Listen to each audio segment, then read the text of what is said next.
Hey everyone, and welcome back.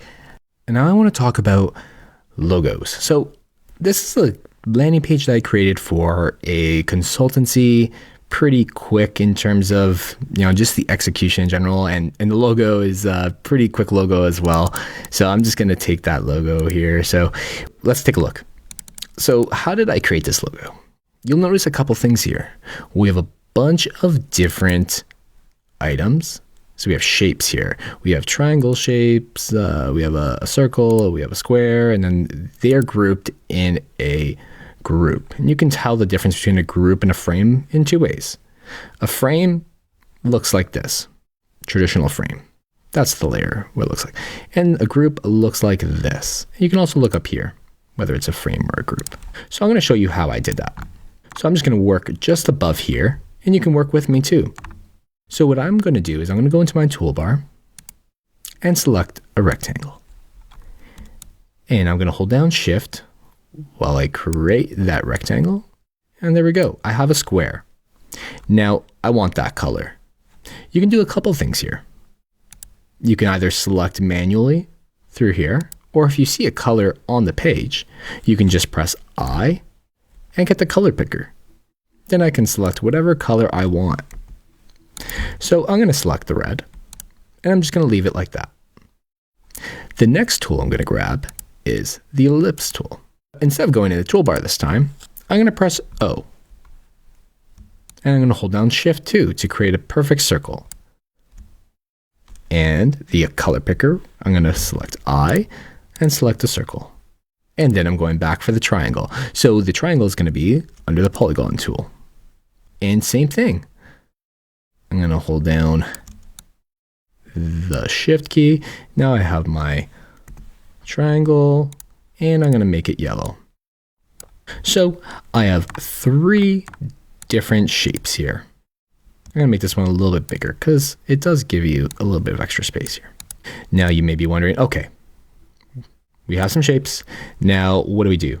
So you can rotate them. This is what I did. I actually rotated them like this. This one, a circle, you don't really need to rotate.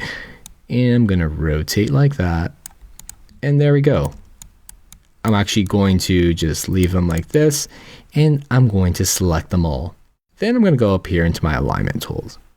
I'm going to align them together. Like that.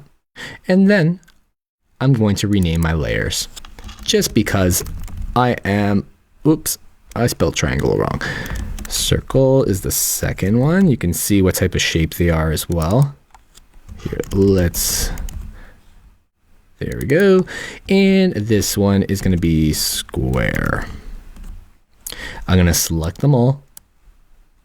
And I am going to group them. So that's going to be Control G or Command G, or you can right click and go here into the menu while selecting all of them and select Group Selection. So now I have my group there. So let's take a look. I'm just going to rename it logo. And there we go. That's all it really takes to create a group and a logo. So you could go ahead and you can do a bunch of different things here. You can either leave it at that, or if you're feeling a bit ambitious, you can try and create something a little bit more original than using basic shapes.